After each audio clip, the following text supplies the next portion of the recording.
Yang pertama adalah kalian memanfaatkan tabel, kemudian yang kedua ya kalian melakukan proses hitung yang nantinya nilai dari proses hitung dan nilai dari tabel itu akan dibandingkan.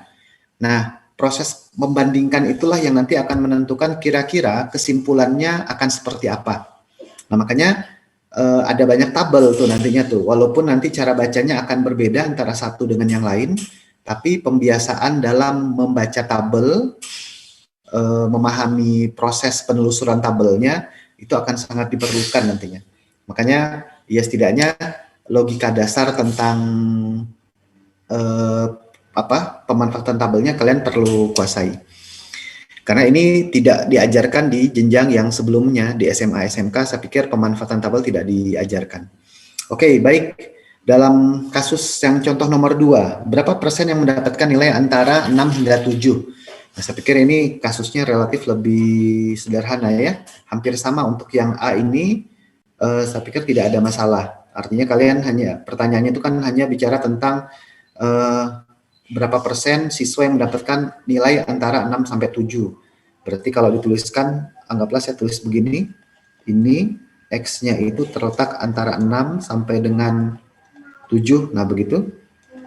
Maka kalian akan cari ini adalah X1, maka kalian cari Z1-nya berapa, dan kemudian ini saya belokkan ke sini, ini adalah nilai untuk Z2-nya.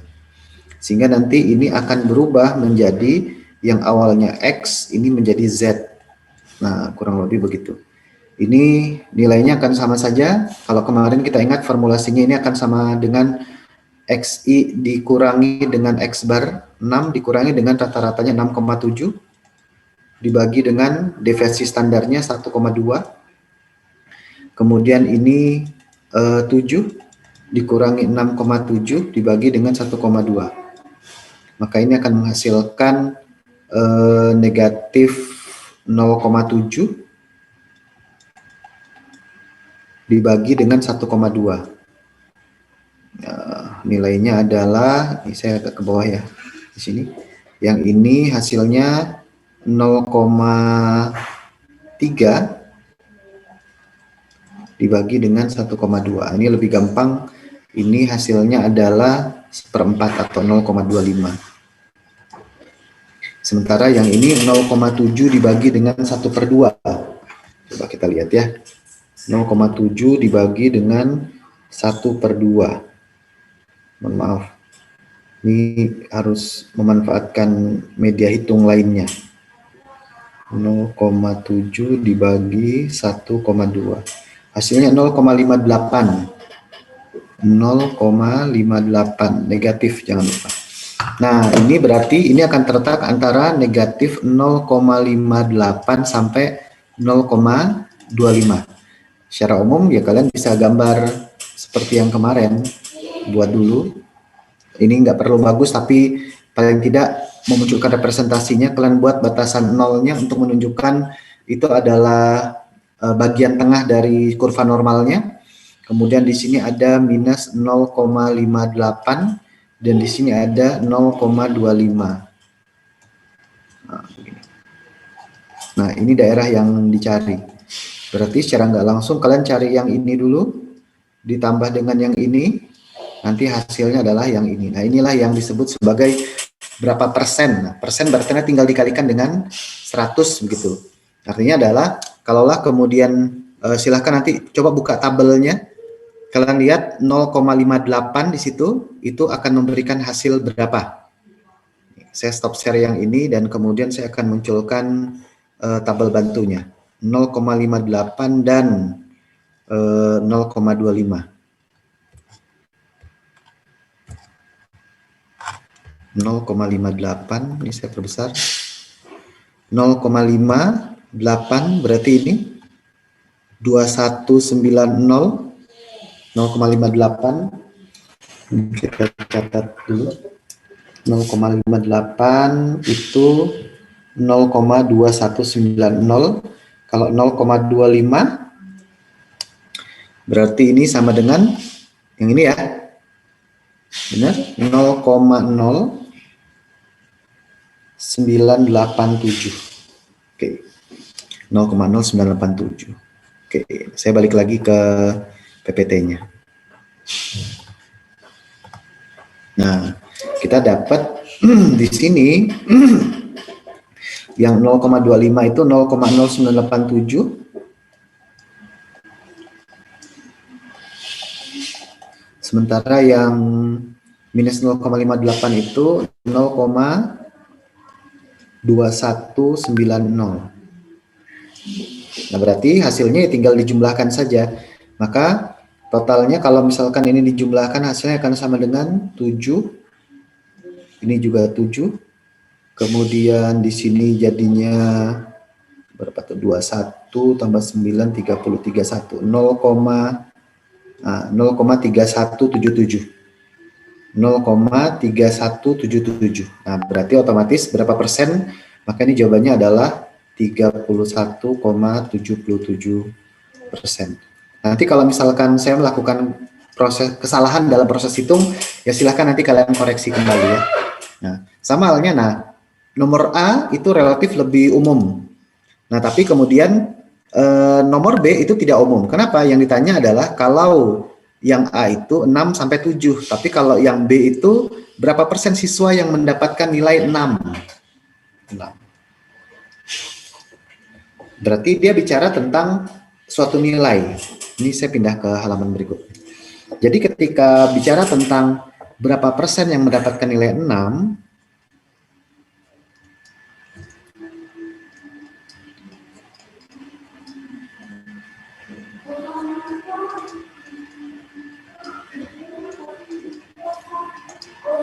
nah, maka sebenarnya ini dia tidak punya jeda. Sementara dalam kasus kita, ketika kita bicara tentang kurva normal, harusnya ada suatu daerah, ini 0 ya, ada satu daerah yang kemudian diperhitungkan, karena yang namanya luas itu pasti ada panjang dan ada lebar begitu. Sementara 6 itu cuma punya panjang atau lebar saja. Maka kita akan membuat transformasi ini, si 6, ini kan kebetulan tadi rata-ratanya 6,7 dan simpangan bakunya itu adalah 1,2. Nah, agar mengapit 6, ini ada satu angka di belakang koma, maka kita ceritanya akan coba mencari X yang terletak di antara, itu ini pakai sama dengan ataupun enggak jadi masalah sebenarnya dalam kasus ini. Ini misalkan 6 itu terletak antara 5,99, nah begitu. Sampai dengan 6,01 gitu. Di dalamnya ada 6 kan ya. Tapi karena di sini satu angka di belakang koma, saya membuat jeda, saya membuat antara satu nilai di belakang angka yang lebih rendahnya. Jadi saya ambil 2 angka di belakang koma dengan mengurangi 0,01. Sehingga ini akan menjadi Z1-nya. Kita akan mencari Z1 dari situ. Sehingga nanti di sini 5,99 dikurangi 6,7 dibagi 1,2, dan nanti yang ini adalah Z2-nya, ini kan sama saja dengan 6,01 dikurangi 6,7 dibagi 1,2. Nah, hasilnya berapa itu? Kalau ini berarti otomatis 5,99 ini akan memberikan hasil berapa itu? Dibagi dengan nilainya.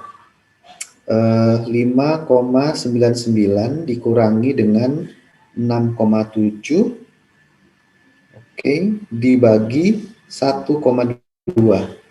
Hasilnya negatif 0,59. Sementara yang ini 6,01 dikurangi 6,7 dibagi 1,2. Hasilnya negatif 0,575. Nah, perhatikan di sini ada 575. Ini kalian boleh membulatkannya ke 0,58 atau kita bisa saja menghitung jeda antara 5,7 ini 0,57, kalian cari 0,58, kalian cari juga nanti pertengahannya berapa nilainya, nah itu yang akan menjadi nilai Z-nya. Gitu. Maka dengan kata lain yang ingin kita cari di sini itu adalah gitu. Ini sama-sama negatif. Ini saya anggaplah di sini adalah minus 0,59 dan di sini adalah minus 0,575. Nah, maka yang dicari adalah daerahnya di sini. Sisi sebelah kiri dari 0. Nah, kalian silahkan lihat lagi tabelnya. Kita lihat tabel lagi.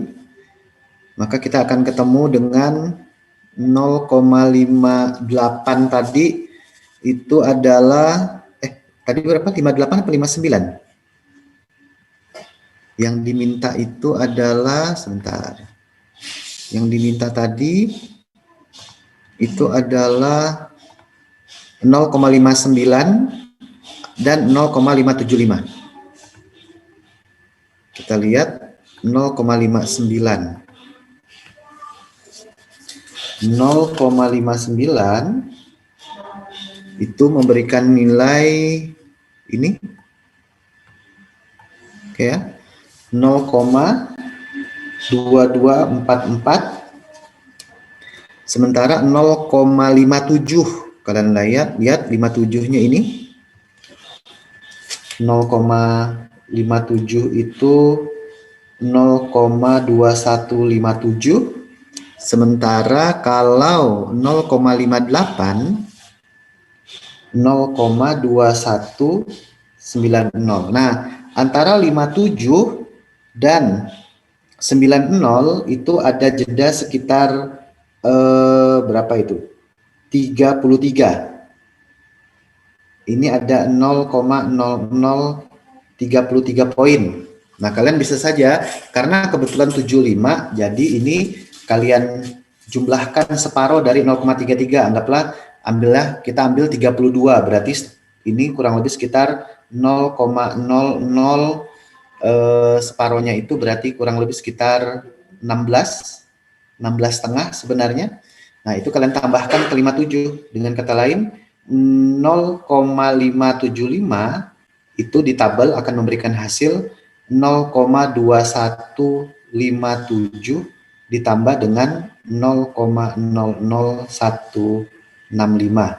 0,2157 ditambah dengan 0,00165. Nah, ini saya balikin lagi ke sini untuk lebih mempermudah perhitungannya. Maaf. Ini ya. Nah, jadi kan di tabel tadi kita dapat 0,59 itu 0,59 ya. 0,59 itu nilainya, silahkan nanti kalian sambil perhatikan tabelnya, 0,2244. Sementara di sini ada 0,57 itu nilainya adalah 0,2157. Gitu. Dan 0,58 itu nilainya adalah 0,2190. Nah, kan ceritanya kita mau cari itu 0,575 begitu ya. Nih, kita ceritanya mau ambil yang ini bukan pembulatan. Kalian boleh Pak kalau kami pakai pembulatan, enggak apa-apa, boleh-boleh aja. Nah, saya mau ajarkan cara yang lain. Maka ini nilainya adalah kalian ambil dari sini, lihat jeda antara 57 ke 90 itu ada sekitar 0,033. Ini kan begitu ya. 0,2157 ini 0,2190. Dari sini sampai ke sini itu ada jeda sekitar 0,0033. Karena ini kebetulan 5-nya itu pas ada di tengah, ya kalian tinggal kalikan 50% aja dari 0,33. Sehingga ini jadinya 0,00165 ya. 0,00165. Nah, ini yang nanti kemudian ditambahkan ke sini. Sehingga nilainya adalah 0,2157 ditambah 0,00165. Dijumlahkan. Ini 5, ini 3, ini 1, 7, ini 21. Nah, Disinilah yang kemudian kalian substitusi masuk ke dalam nilainya. Jadi dari 0 sampai ke 0,575 dari sini sampai sini itu adalah 0,21735. Itu. Nah, dari 0 sampai ke 0,59 tadi 0,2244. Maka otomatis kalau persamaan yang tadi peluang daerah di bawah kurva antara P 5,99 X 6,01 ini ini jadi Z 0, minus 0,59 sampai minus 0,575. Maka ini akan sama saja dengan P59 ini Z gitu sama dengan minus 0,59. Ini kalau mau ditulis dalam bentuk persamaannya Z sama dengan 0, ini minus 575. Maka ini akan sama saja dengan 0,2244 dikurangi 0,21735. Inilah hasilnya. Ya, hasilnya sangat kecil. Ya, kenapa? Ya karena memang daerah yang berada yang mengapit angka 6 itu 5,99 sampai 6,01 itu kan memang luasnya sangat kecil. Sehingga kita dapatkan 0,2244 dikurangi 0,21735 itu akan sama saja dengan 0,00705. Ini kalau dibuat dalam bentuk persen ya sama saja dengan 0,7%. Nah, gitu. Itu tuh jawaban yang kedua. Ini kalau kalian lihat. Yang nilainya 6. Oh, ini kecil sekali, 0,7%. Yang dapat 6. Nah, yang C tuh lihat tuh, nilai tertinggi dari 10% siswa yang mendapatkan nilai terendah. Ini yang C-nya. Nilai tertinggi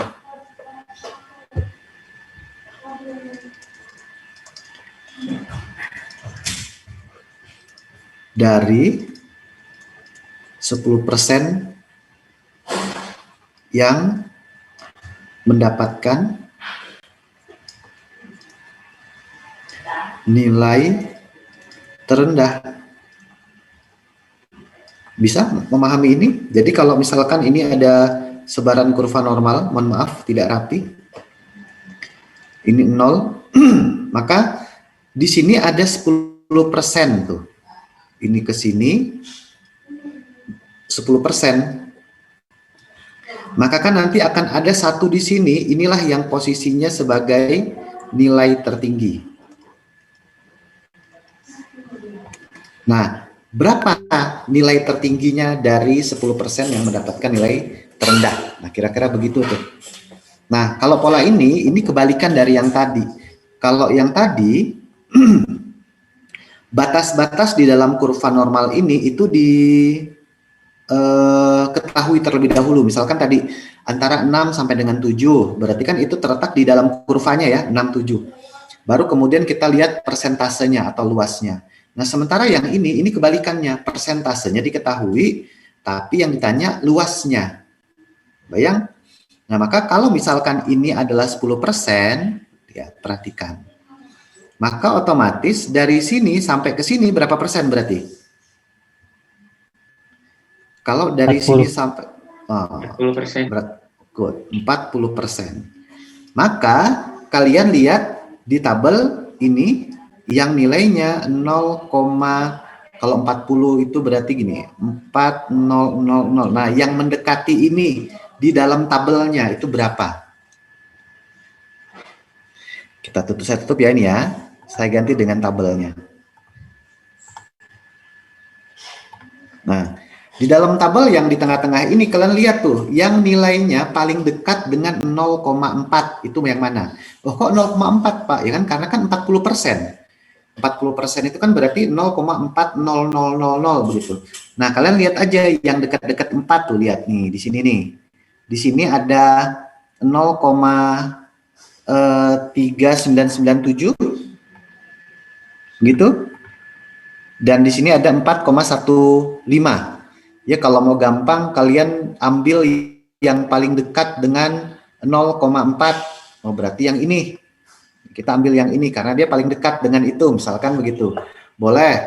Atau misalkan kalian mau cari yang 0,4-nya, ya ribet lah perhitungannya ya, untuk mendapatkan 0,4 dari 0,3997 itu ribet. Anggaplah kita pilih yang selisihnya paling kecil.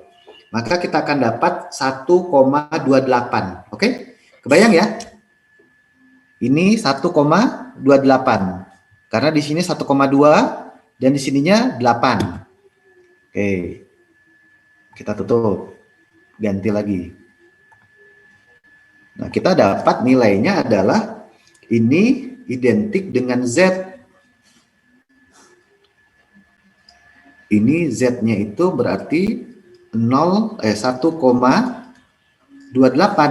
Nah, maka kalian perlu hitung. Karena kan kalau nilai, maka itu adalah X-nya. Nah, kita tadi punya rumusnya begini. Z itu sama dengan XI dikurangi X bar dibagi dengan simpangan baku. Karena kita mau cari nilai XI-nya, maka ini kalian tuliskan XI, berarti begitu.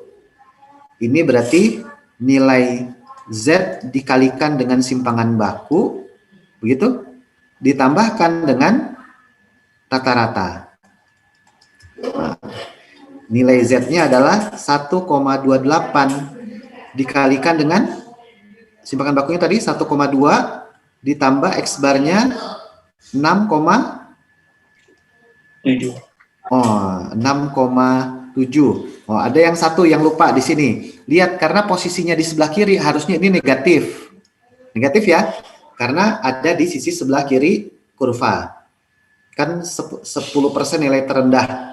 Maka ini jadinya minus. Nah, kalian cari tuh 1,28 dikalikan dengan 1,28 dikali 1,2. Hasilnya ini 1, negatif 1,53, 54 deh. Plus 536 sebenarnya dia. Kita bulatkan. Ditambah dengan 6,7. 1,54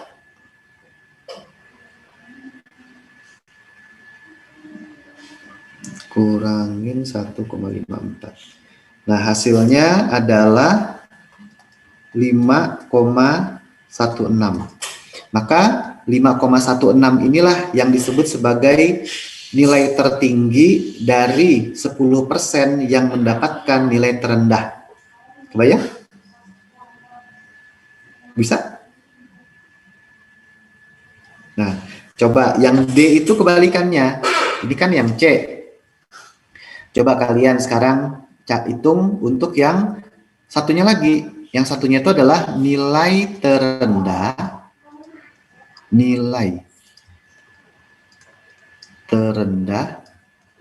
dari 10% yang mendapatkan nilai tertinggi. Nah, gambarnya kan begini. Ini nolnya. Nah, ceritanya di sini itu 10%. Berarti ininya berapa? 40% kan ya? Ini 40%. Nah, kita sudah hitung tuh kalau 40, ini berarti di kurvanya sama dengan 0,4000. Oh, didekati dengan 0,3997 tadi ya. Nah, gitu.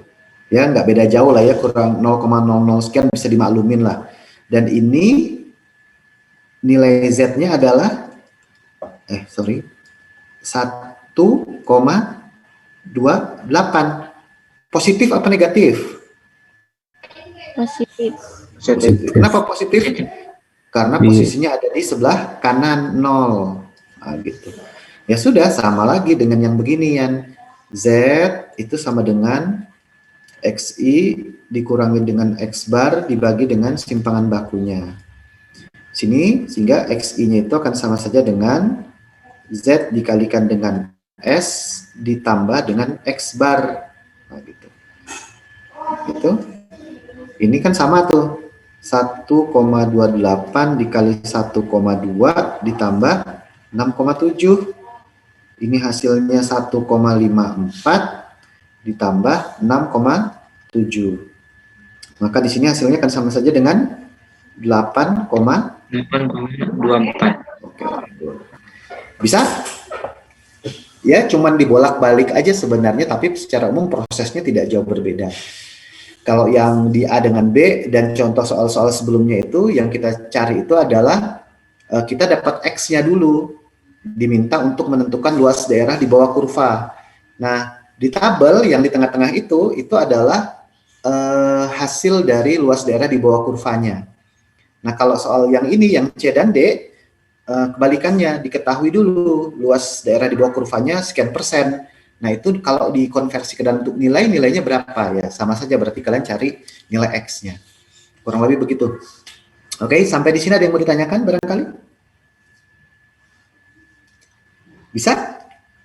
Coba kita lihat soal yang berikutnya. Ini saya pikir aman-aman aja ya. Nanti kalian coba. Ini kebetulan kalau yang 1, 2, 3, saya pikir ini cukup aman lah. Ini sekedar untuk berlatih. Nanti kalau misalkan kalian menemukan kebingungan, kalian boleh tanya ke saya untuk mengkonfirmasi jawabannya. Ini tentukan nilai Z untuk X sama dengan 55 dan X sama dengan 35. Ini sama dengan soal yang B yang barusan tadi kita kerjakan. Karena dia ditanyanya sama dengan, bukan dalam bentuk jeda gitu ceritanya. Ini sudah dikasih tahu rata-rata dan simpangan bakunya. Dan kebetulan ini nilainya adalah bilangan bulat. Maka kalian bisa ubah ini ke dalam bentuk 55. Berarti ini sama saja dengan 54,9. Nah, begitulah kurang lebih. Ini 55,1. Nah, begitu. Nanti yang ini kalian rubah ke dalam bentuk 34,9. Ini 35,1. Nah, begitu.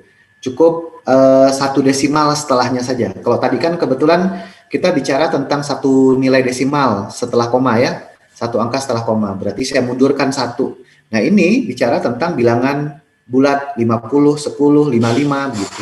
Sehingga saya mundurkannya juga satu angka di belakang koma. Sama halnya dengan yang ini, saya pikir ini juga tidak ada masalah. Nah, sementara kalau yang nomor 6 ini bicara tentang waktu. Ini melibatkan proses konversi sebenarnya. Nah, misalkan notebook adalah salah satu barang elektronik yang diproduksi oleh perusahaan Toshiba. Waktu yang diperlukan untuk merakit suatu notebook pada perusahaan tersebut berdistribusi normal dengan rata-rata 55 menit dan simpangan baku 4 menit. Nah, perusahaan itu tutup setiap hari jam 5 sore. Jika seorang pekerja mulai merakit jam 16.00, berapa peluang pekerja tersebut dapat selesai merakit sebelum perusahaan tutup pada hari itu? Nah, begitu. Jadi rata-rata 55, dia mulainya itu jam 4. Gitu. Berarti antara jam 4 sampai dengan jam 5 itu kan kurang lebih ada 60 menit. Nah, begitulah. Sehingga ini hanya permainan ini saja. Dia mulai ngerakitnya jam segini, simpangan bakunya rata-rata 55 menit, simpangan bakunya 4 menit. Dengan kata lain sebenarnya X dalam kasus ini itu adalah berapa? 60. Kok 60, Pak? Ya karena dia mulainya jam 16, mau ditutup jam 5. Ini mulai jam 4 sore, mau ditutup jam 5. Berarti ada 60 menit di situ. Nah, ya tinggal kalian operasikan saja. Jadi, dalam konteks ini, nilai Z-nya itu dia kan tanya, mulai bagian peluang itu selesai sebelum perusahaan tutup. Berarti kan dia mulainya itu kalau sebelum perusahaan tutup otomatis harusnya kurang dari 60 ya. Nah, X-nya itu kurang dari 60 sebelum perusahaan itu tutup. Atau ya 0 sampai 60 ya sama-sama saja. Maka kita bisa tuliskan di sini kalaulah kita buat gambarnya gini. Nah, begitu. Ini rata-ratanya 0 begitu kurang lebih. Kemudian X-nya 60, berarti kan rata-ratanya dia ada di sini. Ini nilai Z-nya. Nanti ini yang akan dicari. Jadi kalau ini 55, di sini ada waktu kurang lebih sekitar 60. Nah, maka di sini kan, kecuali kalau dia mulainya itu adalah setengah lima ke jam 5, 30 menit. Nah, posisi 30 menit kan pasti adanya di bawah sini, di belakang sebelah kiri. Nah, kenapa saya tuliskan ini? Ya berarti dia antara 55 sampai 60 tentang dia. Nah, ini yang akan nanti kita perhitungkan. Jadi kalau misalkan dikonversi ke dalam bentuk Z itu, ini akan sama saja dengan 60 dikurangi dengan 55 dibagi dengan 4. Ini hasilnya adalah 5/4 atau sama dengan 1,25. Nah, kalian cari nanti di situ 1,25, dapat nilai Z-nya, dari Z dikonversi deh ke dalam, kalau karena tanyanya peluang, berarti ya hasil peluangnya itu ya adalah sesuai dengan apa yang nanti dinyatakan di dalam bentuk persentase. Kalian rubah ke dalam bentuk tabelnya 1,25, kemudian nanti dikonversikan berapa persen kemungkinan dia bisa menyelesaikannya. Itu adalah peluangnya. 30% ya, misalkan begitu. Jadi peluangnya 30% untuk bisa menyelesaikan tepat waktu. Kan kalau peluang kan nilainya antara 0 sampai dengan 1 aja. Itu ya. Jadi kalau berapa? Coba kalian lihat 1,25 itu berapa? Kalau di tabel. 1,25.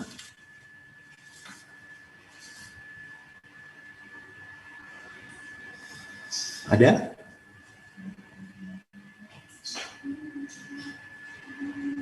Dapat nggak?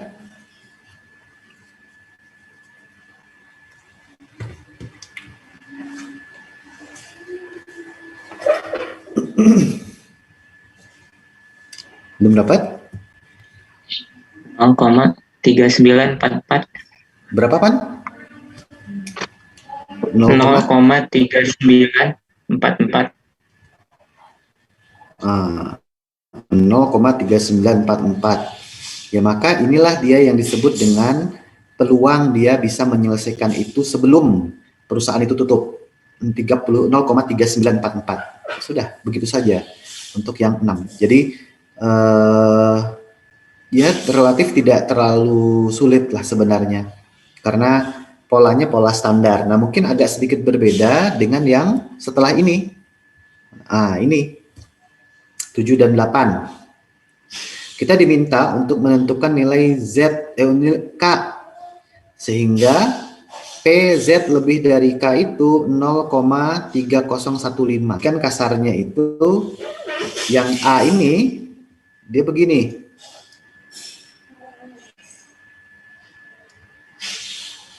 Ini 0. Nah, Z lebih dari K. Ininya itu adalah K. Gitu. Nah, lebih dari K itu yang ini berarti kan? Nah, ini ke sana, ini adalah 0,3015. Nah, muncul pertanyaan pertama, Pak, kok Bapak tahu posisi K-nya ada di sebelah kanan? Bagaimana kalian bisa menentukan K-nya itu ada di sebelah kanan 0 atau di sebelah kiri 0? Berdasarkan contoh kasus yang seperti nomor A ini. Kenapa saya langsung menetapkan di sisi sebelah kanan 0? Ada yang tahu?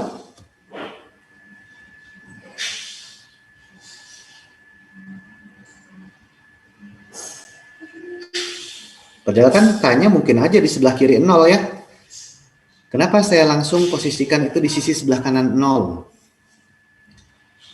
Bentuknya positif, Kenapa? bentuknya positif bukan Pak? Positif. Kalau nilai di bawah kurva pasti semuanya positif. Artinya nilai ini pasti positif kan? 0,3 ini nilainya pasti positif. Sementara K itu bisa saja bernilai negatif, bisa saja bernilai positif. Kenapa saya menempatkannya di sisi sebelah kanan 0? Ada yang tahu? Nggak ada. Karena lihat, luas daerahnya itu 0,3, kurang dari separuh. Kalau misalkan ininya 0,6015, maka pasti posisinya ada di, nah, sebelah kiri ini 0. Kenapa lebih dari separuh? Gitu. Karena kan separuh ini kan luasnya cuman 0,5. Ini 0,5. Berarti kalau lebih dari 0,5, nah baru dia pindah ke sisi sebelah kiri. Sementara dalam kasus kita 0,3015, oh berarti dia cuma sedikit saja dan posisinya lebih dari, maka otomatis di sebelah kanan.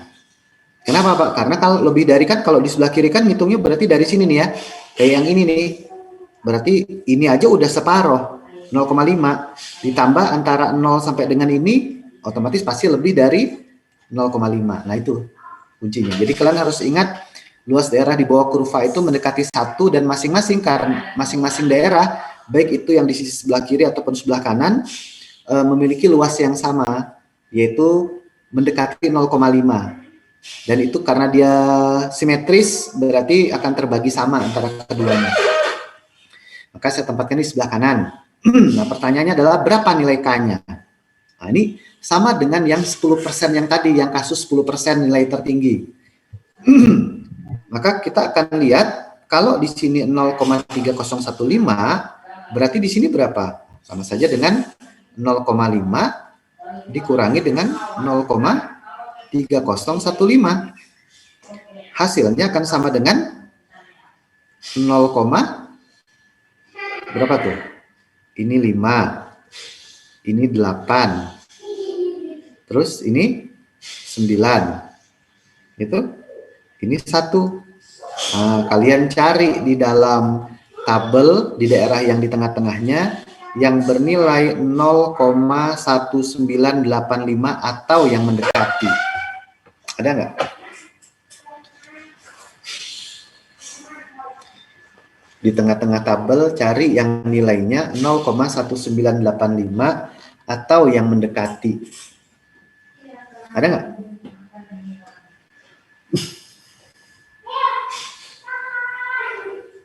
Ada Pak. Ada. Berapa Pak nilainya Pak? Di situ pas jadi 0,52. Nah, 0,52. Nah gitu. Jadi si nilai K-nya itu adalah 0,52. Nah, udah apa karena sudah pas kan ya, jadi nggak perlu penyesuaian pendekatan dan kawan-kawan. Saya pikir begitu kasusnya. Nah sama juga dengan yang ini. Lihat, ini kira-kira si K-nya ada di sebelah kiri apa sebelah kanan 0? Kalau yang B.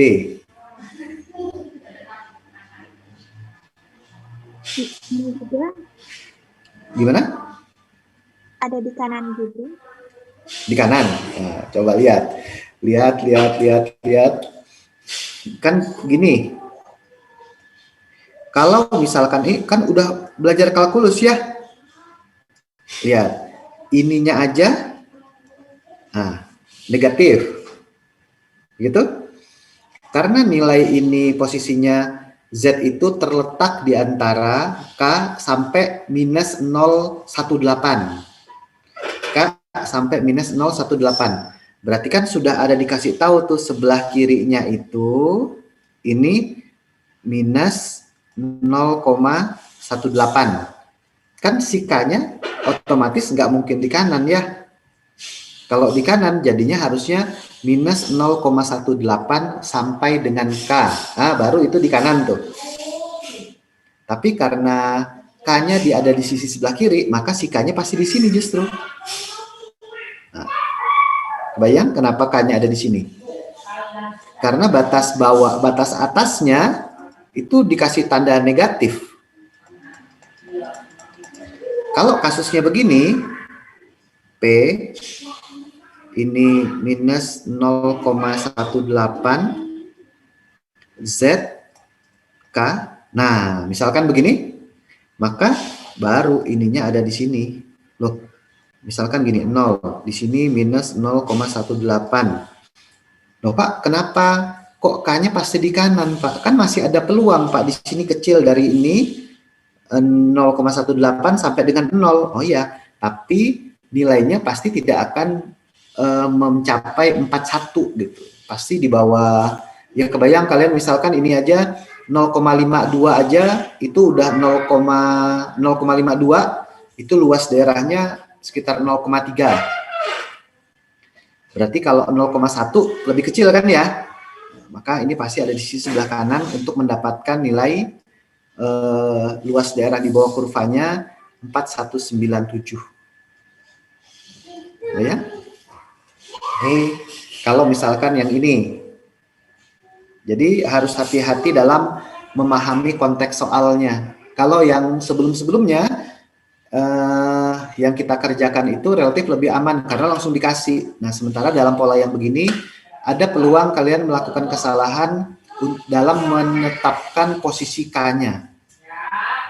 Nah, kalau misalkan begini kan sudah nih, berarti otomatis ini ke sini berapa? Ini ke sini berapa tuh ceritanya? Jadi kasarnya ini kalau misalkan ini kita gini ya, kita tulis ulang di sini. Jadi kalau misalkan ternyata tadi ini adalah minus 0,18. Ini 0 di sini. Kemudian ini adalah si K-nya. Nah, kita mau cari daerah yang ini. Maka kalian otomatis harusnya mencari ini ke sini. Nah, kalian cari nanti ini adalah yang dari 0, cari di dalam tabel 0,18 berapa. Nah, yang kita tahu itu adalah ini ke sini. Ini nggak tahu. Ini bisa ya? Kira-kira begitu. Tapi nanti pengurangan antara yang ini dikurangi dengan nilai yang ini, itu hasilnya adalah 0,4197. Anggaplah kalau ini saya tuliskan ini adalah X ya. Ini X, ini dapat hasilnya deh. Ini adalah Y, misalkan begitu. Maka X minus Y itu hasilnya akan sama saja dengan 0,4197. Gitu. Nah, di sini Y-nya berapa tuh? Coba kalau 0,18, berapa nilainya di kalian? Luas daerah dari 0 sampai 0,18.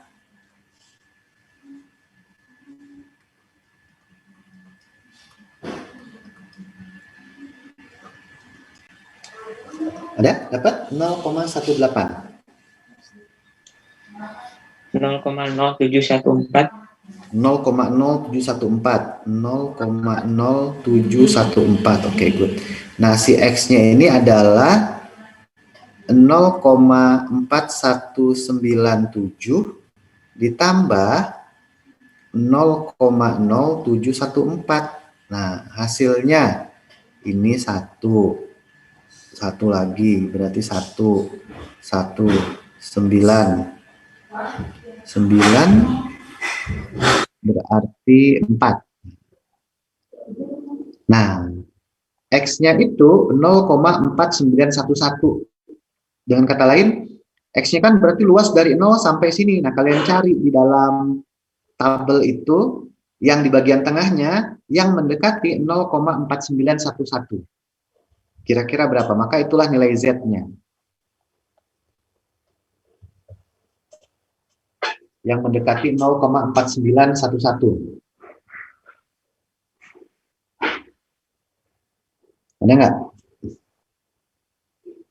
Mungkin nggak terlalu persis 0,4911, tapi mungkin mendekati lah. Saya pikir bisa kalau mendekati.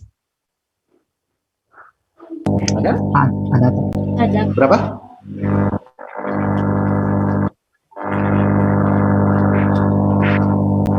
Dua koma tiga tujuh.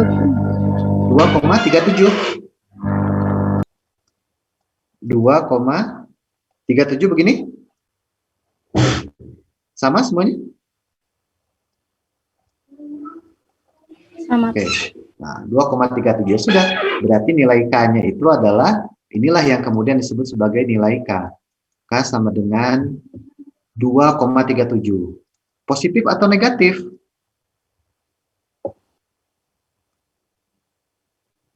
Negatif ya, karena kan posisinya di sisi sebelah kiri paling ujung.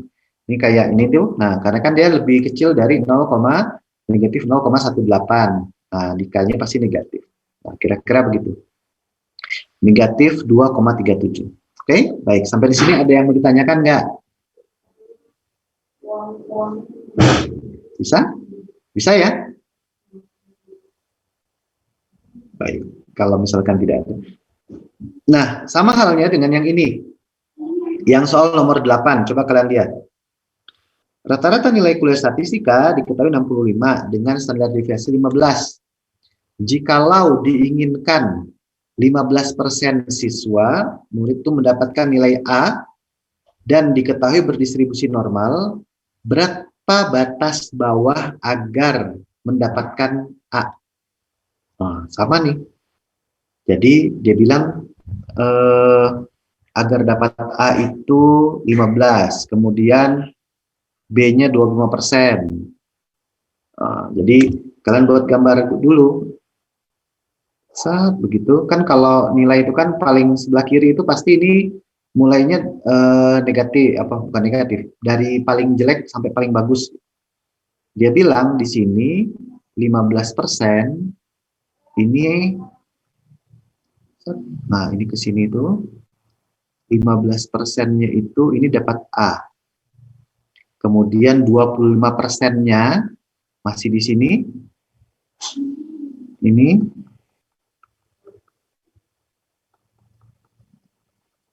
Ini sampai dengan sini 25%, ini dapat B. Nah, gitu. Pertanyaannya adalah yang bagian pertama itu adalah batas bawah agar dapat A. Nah, ini sama kayak soal yang tadi. Di sini nih. Berapa tuh batas bawahnya? Nilai terendah agar bisa dapat A itu berapa? Itu. Kemudian yang B-nya itu adalah berapa batas bawah B? Oh, ini sini berarti yang B-nya. Tuh, gitu. Kemudian yang C seandainya diinginkan yang tidak lulus paling banyak 25%. Berapa batas bawah agar siswa lulus? Berarti kan begitu. 25% yang nggak lulus. Anggaplah di sini. Berarti di sini ada 25%. Terus dia tanya, berarti kan kalau ini adalah lulus, tidak lulus. Tidak lulus, berarti kan yang lulus kan yang ini ke sana. Nah, ini jumlahnya totalnya adalah 75%. Nah, tapi yang ditanya itu adalah berapa batas paling bawahnya. Ini sama saja dengan kalian hitung dari sini separuh ke arah kiri, ini sejauh 25% berarti. Hampir sama dengan pola yang tadi yang di awal-awal yang 10%. Oke, nanti kalian coba cari jawabannya kira-kira seperti apa. Nanti kalian bisa mengkonfirmasi ke saya apakah jawaban kalian itu tepat atau tidak. Nanti kita bahas di dalam grup WA lah kalau misalkan ini. Tapi saya mau kalian coba cari dulu, coret-coret biar kalian punya pengalaman untuk mendapatkan nilai itu. Untuk soal yang nomor 8. Oke, baik, sampai di sini terkait dengan nilai baku, nilai Z, ada yang mau ditanyakan atau tidak?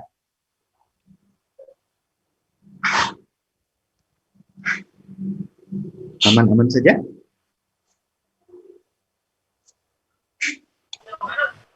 Aman ya? Halo.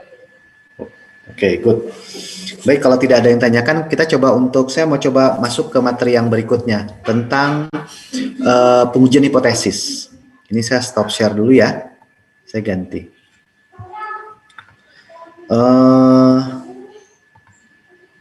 Oke. Nah, ini adalah materi kita berikutnya. Artinya adalah sampai dengan Z tadi, nilai baku Z itu modal kita sudah cukuplah untuk bisa masuk ke dalam statistika inferensia. Nah, di dalam statistika inferensia nanti setidaknya ada beberapa hal yang itu bersifat istilah ini sebelum kemudian kita menggunakannya, yaitu nanti ada yang disebut dengan hipotesis dan prosedur tes, prosedur pengujian, kemudian ada kesalahan dalam pengujian hipotesis, kemudian ada power dan probability of tipe 2 kesalahan. Jadi nanti ada beragam kesalahan dalam membuat kesimpulan dari pengujian statistika. Nah, ada tipe 1 dan tipe 2. Nah, nanti akan kita pelajari. Kurang lebih begitulah intisarinya. Oke, kita lihat ya yang pertama. Jadi sejatinya hipotesis itu ini adalah pertanyaan, pernyataan atau jawaban sementara mengenai hubungan antar variabel pada suatu populasi. Nanti jawaban sementara ini didasarkan pada keterangan dari data yang kalian amati. Misalkan kalau kalian ingin melakukan penelitian nanti untuk skripsi di SMK atau SMA tempat kalian dulu sekolah. Nah, tentang apa? Ya misalkan ya anggaplah tentang kemampuan mereka dalam membuat formulasi tertentu dengan menggunakan bahasa pemrograman tertentu lah. Misalkan Java, misalkan begitu. Kan kalau di beberapa bahasa pemrograman itu tidak ada library untuk formulasi matematikanya. Tapi beberapa ada. Nah, anggaplah misalkan ini yang nggak ada. Dan kalian diminta untuk meminta adik kelas kalian itu untuk buat itu. Nah, itu adalah keterangan yang akan kalian dapatkan berdasarkan data yang kalian amati. Jadi, sekali lagi hipotesis itu adalah pernyataan atau jawaban sementara tentang hubungan antar variabel pada suatu populasi. Bisa juga, pernyataan yang merupakan pendugaan berkaitan dengan suatu nilai parameter populasi. Satu atau lebih populasi. Kalian mau cari apa? Oh, rata-ratanya. Kalian bisa punya asumsi dengan melihat sebaran inputannya dari mana saja. Oh, misalkan SMA, SMK kalian itu adalah sekolah favorit, maka otomatis inputannya kan bagus tuh ya. Harusnya untuk materi yang ini ya bisalah di atas 80. Nah, begitu. Itu kaitannya dengan nilai suatu parameter populasi. Apa parameternya, Pak? Kalau begitu, parameternya misalkan adalah rata. Sejauh ini yang paling sering dihitung itu adalah kalau tidak variansi, ya rata atau proporsi. Nah, ada 3. Walaupun nanti kita akan, kalian ketika kalian menelusuri lebih jauh, dokumen statistika ada nanti yang juga melibatkan median, misalkan begitu. Itu juga sangat memungkinkan. Tapi sejauh ini yang paling sering digunakan itu adalah perbandingan rata, varian, atau proporsi. Nah, kebenaran satu hipotesis diuji dengan menggunakan statistika sampel. Nanti hasil kesimpulannya itu adalah apakah hipotesis jawaban sementara tadi itu diterima atau ditolak. Jadi, hipotesis itu adalah bukan jawaban final. Tapi jawaban finalnya itu adalah didasarkan pada olahan data kalian terhadap data yang kalian amati. Nah, nanti setelah itu barulah kemudian kalian membuat kesimpulan apakah hipotesis yang kalian bangun itu diterima atau ditolak. Nah, contohnya, misalkan begini, ada pertanyaan penelitian, isinya adalah apakah ada atau apakah terdapat hubungan antara motivasi belajar dengan kemampuan pemahaman siswa. Ini kalau lagi musim offline sebenarnya tidak daring, saya bisa kasih ilustrasi tuh. Ada yang ya bisa jadi begitu, bisa jadi tidak gitu ya. Kadang-kadang karena jauhnya perjalanan dari rumah kalian menuju kampus begitu, di kampus tuh materi yang diajarkan tuh paham. Tapi eh, motivasinya akan sangat berbeda. Makanya nanti ada cerita, ada dulu orang yang kalau zaman-zaman saya ya, nggak tahu kok zaman kalian lah ya, pacaran, ada yang dengan pacaran itu meningkatkan prestasi belajar dia, ada yang malah dengan pacaran itu malah jadi menurunkan prestasi belajar dia. Ada yang kalau hatinya gembira, itu belajarnya dia lebih enjoy dia. Tapi ada juga orang yang motivasi belajarnya itu dipicu oleh hati yang sedih. Oh, nanti akan banyak fenomena yang begitu. Maka motivasi itu adalah urusan afektif. Afektif itu sikap mental. Nggak terlihat sebenarnya. Perilaku. Tapi apakah kemudian perilaku itu memberikan dampak pada pemahaman dia dalam pemahaman atau penguasaan dia terhadap suatu materi tertentu? Nah, ceritanya kalian mau cari itu. Apakah ada hubungan antara motivasi belajar dengan kemampuan pemahaman siswa? Misalkan jawaban sementaranya adalah, oh ada hubungannya. Semakin dia termotivasi, maka dia semakin paham. Tapi kan nanti kemudian muncul pertanyaan yang lain ya. Sebenarnya yang memberikan pengaruh itu apa? Orang itu termotivasi belajar karena dia menguasai suatu materi tertentu. Kalian dijelaskan nih materi tertentu, kalian paham. Karena kalian paham, kalian semakin termotivasi belajar, atau kalian termotivasi belajar sehingga dampak dari motivasi belajar kalian, misalkan anggaplah dikasih embel-embel. Ini nanti kalau misalkan nilai kalian di atas 90, kayak dulu kalau orang tua saya pas lagi SD SMP itu, kalau ada yang di atas 90 di rapot maka dikasih hadiah, misalkan begitu. Karena ada embel-embel itu sehingga kalian termotivasi untuk belajar tuh. Karena termotivasi untuk belajar itulah kalian jadi lebih paham. Jadi mana dulu yang terjadi itu? Paham dulu baru muncul motivasi, atau termotivasi dulu baru paham? Bayang ya? Nah, ceritanya itu yang dimaksud dengan hubungan. Dan jawaban sementaranya adalah ada hubungan. Nah, maka kita bisa tulis tuh hipotesisnya. Nanti secara umum hipotesisnya ada dua. Yang pertama disebut sebagai hipotesis nol.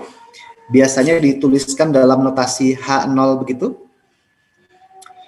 Ini adalah merupakan hipotesis yang dirumuskan ingin diuji. Jadi nanti sebenarnya kesimpulan akhirnya itu kita menerima atau menolak H0. Itu kesimpulan akhirnya. Menerima atau menolak H0.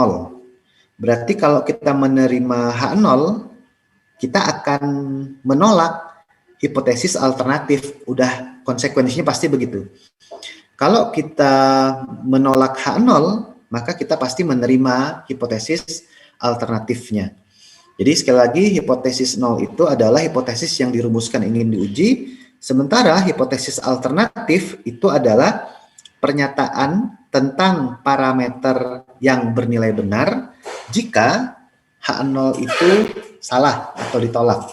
Seringkali ini disebut sebagai hipotesis penelitian. Kalau yang H0 itu disebut sebagai hipotesis uji. Sementara H alternatif, H1 atau HA itu disebut sebagai hipotesis penelitian. Nah, misalkan kalau tadi kita balik lagi ke kasus yang tadi, hubungan antara A dengan B variabelnya. Kalau tadi itu adalah motivasi belajar dan pemahaman. Misalkan ini diganti, misalkan pakai asupan gizi dan kecerdasan, misalkan begitu. Maka hipotesis nolnya itu tidak ada hubungan antara asupan gizi dan kecerdasan. Jadi makannya tuh bisa aja macam-macam, yang ada gizinya atau tidak tertata rapih begitu ceritanya. Tapi dia tetap aja pintar. Saya punya seorang teman dulu di SMP, anak tukang kerupuk, pintar, padahal lebih sering makan kerupuk katanya begitu. Ya, karena bapaknya emang jual kerupuk gitu ya. Ya tapi harus diuji. Apakah kemudian memang tidak ada hubungan asupan gizi dengan kecerdasan, atau malah hipotesis alternatifnya adalah terdapat hubungan antara asupan gizi dengan kecerdasan. Kalau kita menggunakan kata pengaruh, ya begitu, sama saja. Tidak ada pengaruh antara asupan gizi dengan kecerdasan. Terdapat pengaruh antara asupan gizi dengan kecerdasan. Kalau dibalikan lagi ke dalam kondisi yang tadi, hubungan antara motivasi belajar dan pemahaman. Maka kita bisa tulis hipotesis nolnya itu adalah tidak terdapat gitu hubungan antara motivasi belajar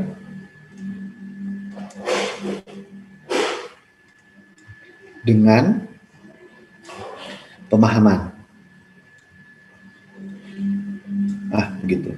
Hipotesis alternatifnya ini terdapat hubungan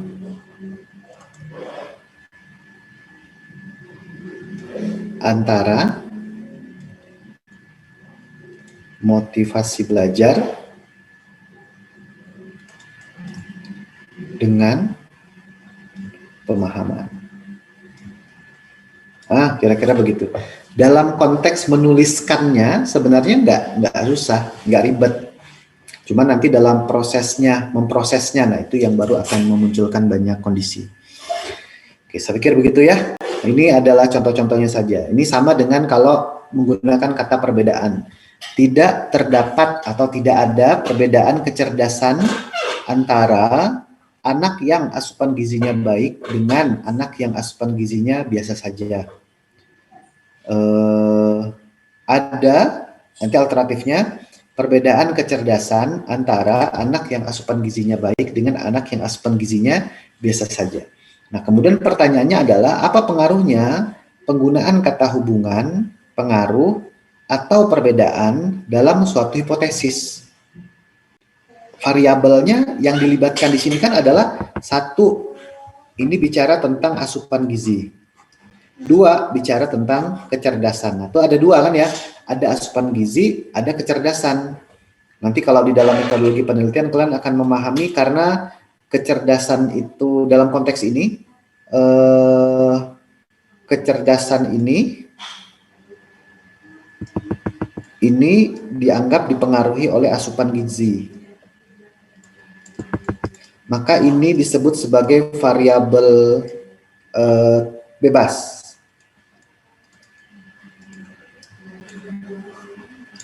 Yang ini disebut sebagai variabel terikat. Nah, begitu. Kok terikat sama bebas, Pak? Ya ini kalian boleh ganti apa aja, asupan gizi, bisa kecerdasan, misalkan uang saku, misalkan begitu. Atau misalkan ya ada banyak hal yang mungkin mempengaruhi kecerdasan seseorang. Fasilitas misalkan, anggaplah begitu. Nah, ini adalah sesuatu yang ingin kita lihat apakah dia berubah atau tidak dengan perubahan variabel bebasnya. Maka ini nanti disebut sebagai variabel terikat, yang ini disebut sebagai variabel bebas. Balik lagi ke tadi, pertanyaan yang tadi. Terus apa pengaruhnya penggunaan kata hubungan, pengaruh, atau perbedaan dalam suatu hipotesis gitu ceritanya. Maka sebentar. Nah, belum. Pelibatan kata hubungan, pengaruh, perbedaan itu akan menentukan jenis uji statistik apa yang akan kalian gunakan. Ini akan mempengaruhi ini ya, yang jawaban ini ya. Ini akan mempengaruhi pemilihan jenis statistik uji yang akan digunakan. Artinya kalau kata hubungan, pengaruh, misalkan kalau hubungan nanti mau nggak mau kalian akan pakai regresi, misalkan begitu. Kalau bicara pengaruh, mau tidak mau nanti kalian akan bicara tentang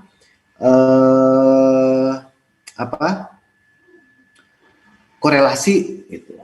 Korelasi dan regresi itu sejatinya dia bicara tentang hubungan dan pengaruh. Hanya saja kalau hubungan itu nanti dia akan bicara tentang variabel-variabel yang lain dan kemungkinan kesalahannya. Nah, kalau misalkan perbedaan, maka kalian akan menggunakan uji statistika tertentu, misalkan kayak uji Z, uji T. Nah, formula yang tadi barusan kita gunakan di dalam penentuan nilai Z tadi, itu akan kita pakai lagi nanti. Ada uji Z, ada uji T, nanti ada juga yang disebut sebagai Human-Whitney, kemudian ada Wilcoxon, ada macam-macam. Itu akibat dari kata yang kita gunakan dalam membuat hipotesis. Jadi harus hati-hati dalam memilih katanya. Harus bersesuaian dengan apa yang ingin kalian cari sebenarnya. Nah, kira-kira begitu. Itu dasar dari hipotesis lah, kasarnya begitu. Nah, secara umum nantinya hipotesis mungkin salah, bukan hipotesis yang salah. Kita mungkin salah dalam membuat kesimpulan hipotesis. Nah, kasarnya begitu. Kita mungkin melakukan kesalahan dalam membuat kesimpulan hipotesis. Jadi misalkan yang pertama itu, ini saya kasih contoh yang agar lebih mudah untuk dipahami. Ini adalah kejadian yang sesungguhnya. Ini adalah vonis hakim. Gitu. Jadi bisa jadi orang yang terdakwa itu tidak membunuh, tetapi malah dihukum. Orang yang tidak membunuh malah dihukum. Nah, itulah kesalahan tipe 1. Orang yang tidak membunuh malah dihukum, gitu. Sementara kesalahan tipe 2 itu adalah orang yang membunuh justru dibebaskan. Nah, ini nggak lagi ngobrolin dunia aktual kita saat ini, tapi boleh jadi yang kita lakukan saat ini itu adalah justru melakukan dua-duanya. Menghukum yang tidak bersalah dan membebaskan yang bersalah, begitu ceritanya. Nah, tapi dalam konteks hipotesis masing-masing punya konsekuensi. Makanya tadi saya katakan pada akhirnya nanti kita akan bicara tentang kesalahan tipe 1 dan juga kesalahan tipe 2. Tipe 2 ini dipengaruhi oleh beta, walaupun lebih seringnya kita akan menggunakan yang ini, yang notasinya alfa. Dan kita akan sedikit sekali menggunakan yang beta. Beta mungkin nanti ini untuk anak statistika aja deh. Anak statistika. Nah, di kita kebutuhannya cukup untuk yang alfa. Jadi kita menghukum yang tidak bersalah. Sementara kalau yang membebaskan yang bersalah, itu nanti biar jatahnya anak statistika saja. Tapi nanti akan saya jelaskan apa konsekuensinya. Makanya nanti kalian akan sangat sering ketemu dengan berapa nilai alfanya. Nanti kalau lagi ujian statistika, lagi ujian skripsi, dan kebetulan kalian menggunakan uji statistika dalam membuat kesimpulannya, ya ini adalah pertanyaan yang paling lumrah. Berapa nilai alfanya? Nah, berarti kok alfa, berarti secara nggak langsung si penguji itu mau tanya, berapa besar sih kalian melakukan kesalahan tipe 1? Oh, gitu. Kalau tipe 2 jarang ditanyakan. Karena memang perlu analisa lebih lanjut terkait dengan masalah uji statistika yang digunakan. Nah, sekali lagi yang di atas itu adalah yang sesungguhnya terjadi pada terdakwa, yang di sebelah kiri ini adalah vonis hakim. Menghukum yang tidak membunuh atau membebaskan yang membunuh. Menghukum yang tidak bersalah atau membebaskan yang bersalah. Nah, dalam konteks hipotesis, maka kita bisa tulis begini. Ini adalah status kejadian dalam populasinya. Itu, ingat tadi ini adalah yang sebenarnya.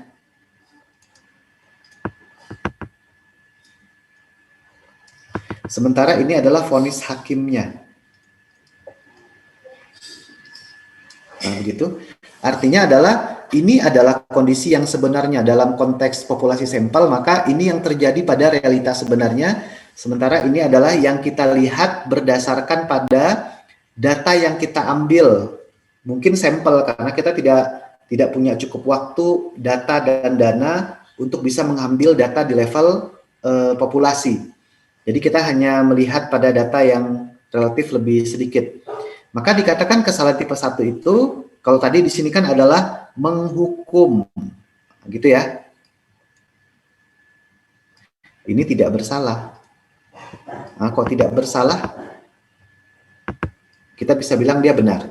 Maka Kesalahan tipe 1 itu adalah menolak H0 padahal H0 itu benar. Dia berdoa minta jodoh tuh. Ya Allah, datangkanlah jodohku. Ada jodohnya datang. Ditolak. Padahal mungkin itulah jodohnya. Nah, itu dikatakan menolak kesalahan tipe 1. Melakukan kesalahan tipe 1. Menolak H0 padahal H0 itu benar. Begitu? Nah, sementara kesalahan tipe 2 itu adalah menerima H0 padahal H0 itu salah. Ini tidak bersalah dan ini adalah salah. Ini tadinya tidak menghukum.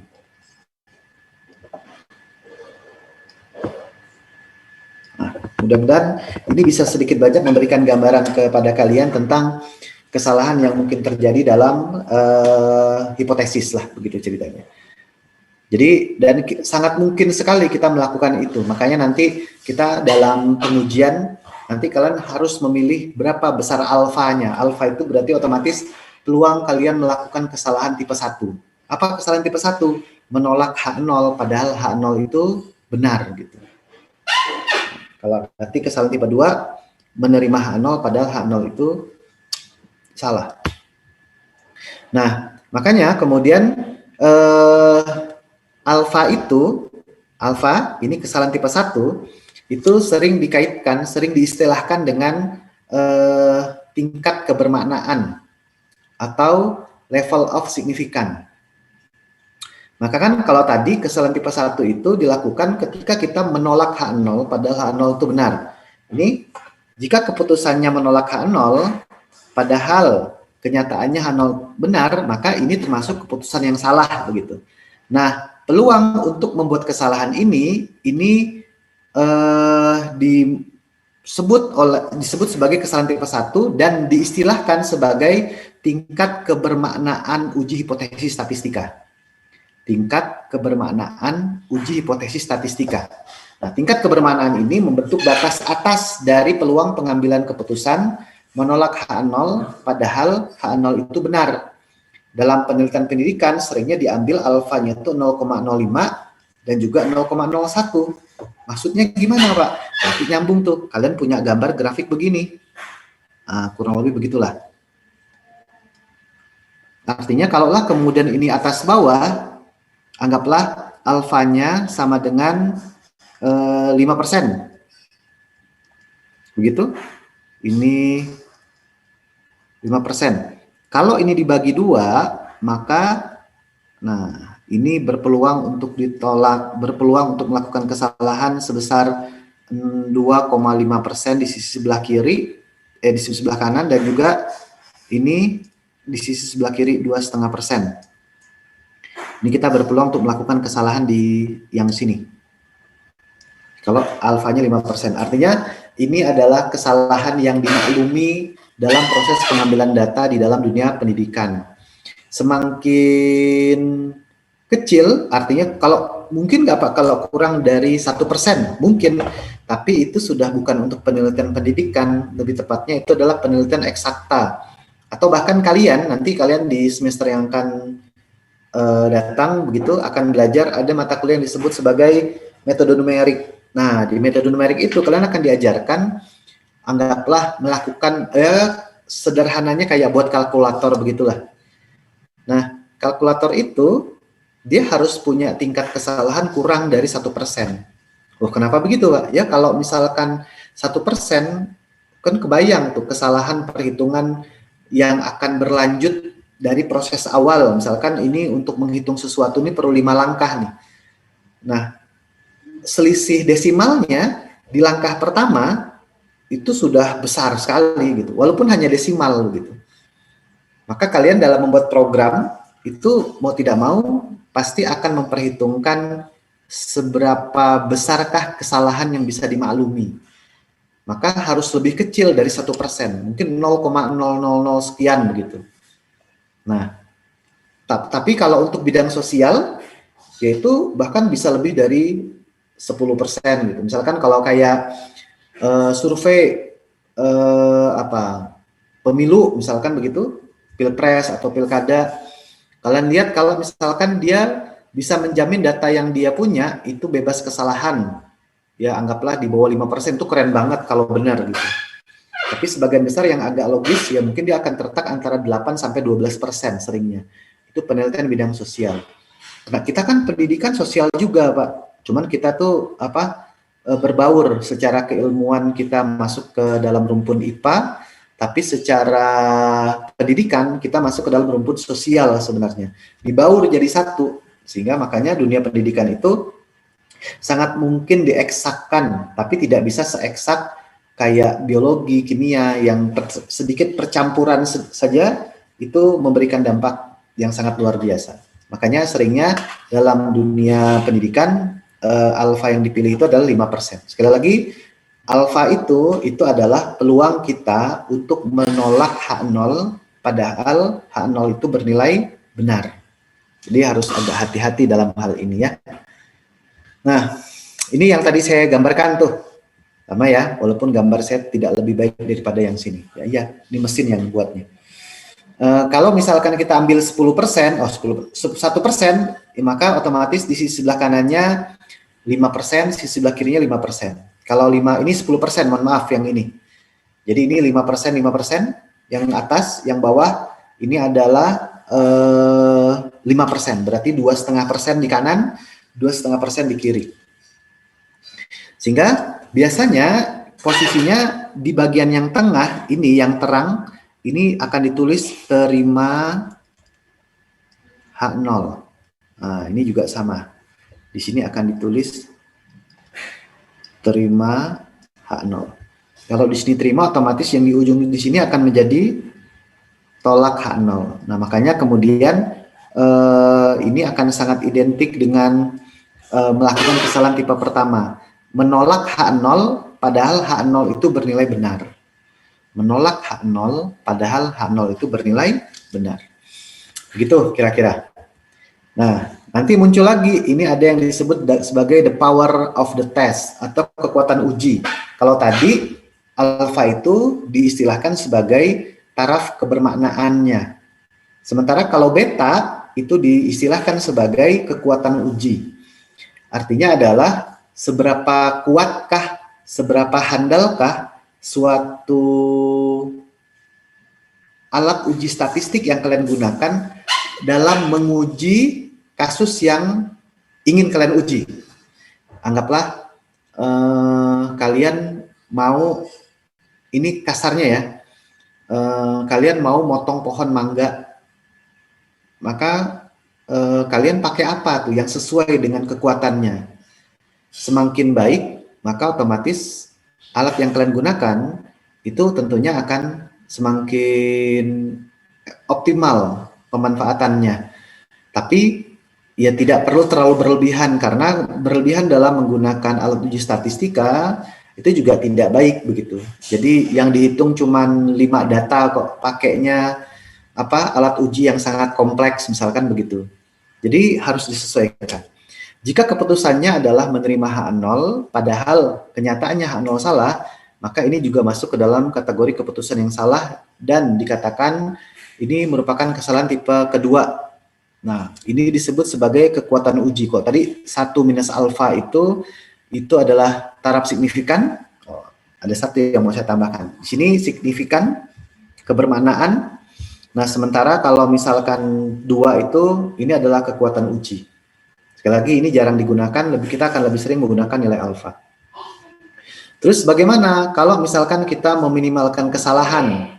Maka dalam melakukan pengujian hipotesis, dalam pengujian hipotesis dikendaki nilai alfa dan betanya kecil atau 1 min beta itu besar. Namun hal ini sulit dicapai karena bila alfa makin kecil, maka nilai beta makin besar. Alfa makin kecil, nilai beta makin besar. Berhubung harus dibuat keputusan menolak atau tidak menolak H0, maka harus diputuskan untuk memilih salah satu saja yang harus diperhatikan, yaitu alfa atau beta. Nah, pada umumnya untuk amannya dipilih nilai alfa. Jadi sangat jarang sekali dalam satu proses uji statistika itu kita menggunakan nilai alfa dan beta secara bersamaan. Makanya saya katakan lebih seringnya digunakan adalah nilai alfa. Nah, bagaimana cara menentukan level of significant atau alfanya?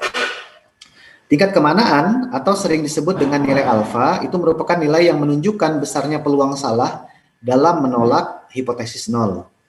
Jika alfa merupakan batas toleransi peluang salah dalam menolak hipotesis nol, nilai alfa ini merupakan nilai batas maksimal kesalahan menolak H0.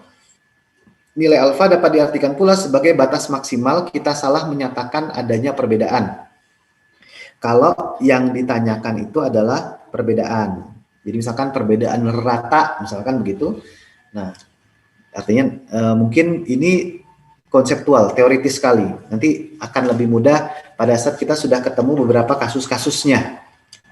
Sementara ini kalian serap dulu saja level of significant itu sebagai taraf kebermanaan yang nantinya memberikan batas toleransi peluang untuk melakukan kesalahan dalam menolak hipotesis nol begitu. Nah, nanti ini kira-kira akan begini nih. Salah satu contohnya, misalkan ini ada uji dua arah, nanti di dalam statistika akan ada dua arah dan satu arah. Maka kalau dua arah itu nanti tandanya sama dengan, kalau dua arah ya tergantung. Ininya mungkin H0-nya sama-sama dengan. Nah, cuman ini lihat nih. Kenapa dikatakan dua arah? Karena tidak sama dengan itu sangat mungkin kurang dari atau lebih dari. Karena ada dua, maka kemudian disebut dengan dua arah. Sementara kalau ini sudah satu arah, karena spesifik dia. Nah, bila memiliki daerah penolakan pada dua sisi kurva distribusi, yaitu sebelah kiri dan kanan kurva, ini disebut dengan uji dua arah. Kalau uji satu arah, ya hanya di salah satu saja, kiri atau kanan kurva. Maka nanti lihat, ini mu-nya, ini adalah 0, ini daerah penolakannya, ini alfa per 2, tergantung dari kalian pilih alfanya berapa. Ini nanti kemudian disebut sebagai nilai kritis. Nilai kritis itu adalah batas atas dan batas bawah untuk melakukan kesalahan tipe 1. Kalau kita pakainya alfa. Ini juga sama, ini titik kritis kalau satu arah. Yang tidak diwarnain itu daerah penerimaan, sementara yang diwarnain itu sebagai daerah penolakan. Nanti larinya akan ke sana. Nah, nanti ini kita akan belajar ini uji satu arah dan dua arah, termasuk beberapa kasus yang muncul di antaranya. Tapi saya pikir mungkin nanti ini akan kita bicarakan di pertemuan minggu depan saja, biar sekalian. Jadi biarlah hari ini kita bicara tentang hal-hal yang berhubungan dengan konseptual dari hipotesisnya. Kalian bisa memahami apa itu kesalahan hipotesis dan juga dampaknya terhadap pengujian statistika yang dilakukan. Nah, baik, sampai di sini ada yang mau ditanyakan barangkali? Nanti di sini baru kita main hitung-hitungannya. Ini tentukan H0, H1, taraf ujinya kalian pakai yang berapa? 5%, 10%, 1%. Nah, kita akan rujuk lagi tabel yang tadi saya berikan ke kalian dan juga beberapa tabel di belakangnya, tergantung kita lagi mau uji apa. Sementara ini mungkin kita pakai Z dulu, nanti setelah tabel Z kita akan pakai tabel T, habis itu baru tabel F, dan macam-macam teman-temannya. Oke ya, baik, kalau misalkan tidak ada yang ditanyakan, saya pikir sementara cukup untuk pertemuan hari ini. Nanti kita akan lanjutkan di pertemuan berikutnya. Oke ya, saya izin stop share dan saya minta izin kalian untuk bisa mengaktifkan videonya untuk saya ambil fotonya. Oke ya, mudah-mudahan bisa cukup memahami, ya masih teoritis, nanti setelah ini baru kita akan mulai berhitung-hitung. Nanti akan agak lumayan itu. Ya kalian boleh pakai apa saja sih, ya siapkan aja Excel-nya lah paling tidak. Untuk digunakan dalam proses perhitungan. Baik, saya akan ambil untuk gambar yang pertama, halaman pertama. Siap. 1, 2, 3. Sebentar ya. Oke, kemudian yang kedua, halaman kedua. 1, 2, 3. Oke, baik. Terima kasih karena sudah bersedia hadir di perlukan siang hari ini. Sampai ketemu lagi, tetap sehat dan semangat. Assalamualaikum warahmatullahi wabarakatuh. Waalaikumsalam warahmatullahi wabarakatuh. Terima kasih Bapak. Terima kasih, Bang. Kan meninggalkan. Pak.